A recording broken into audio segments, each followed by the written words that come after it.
Hola, soy Miguel Reyes, diseñador tipográfico y letrista. Soy un rotulista aficionado con formación profesional. Desde el año 2013 formo parte de la fundidora tipográfica neoyorquina Commercial Type. Mi trabajo se encuentra en muchos lugares y es casi imposible seguirle el rastro, pero puedes encontrarlos en el periódico El Universal en México, La República en Italia y todos los periódicos del grupo McClatchy en Estados Unidos.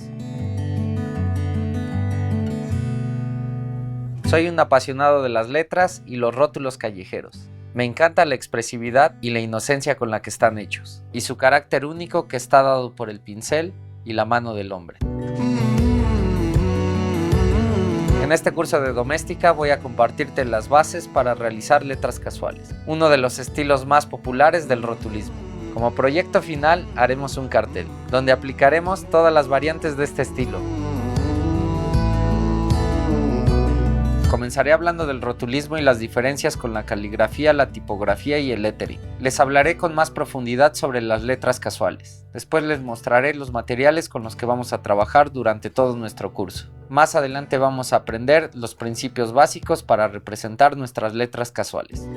Les mostraré cómo usar y controlar el pincel a través de algunos ejercicios y demostraciones prácticas. También vamos a aprender paso a paso cómo construir un alfabeto, en sus variantes Casual, Upright, Script y Bold.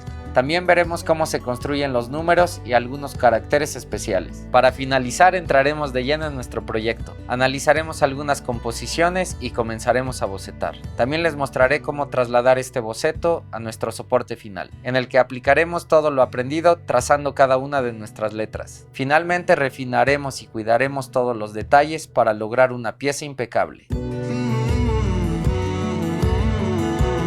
Los materiales que vamos a necesitar son herramientas básicas de dibujo, muchos pliegos de papel, pintura y lo más importante, un pincel plano. Para tomar este curso no necesitas ningún conocimiento previo, únicamente amor por las letras.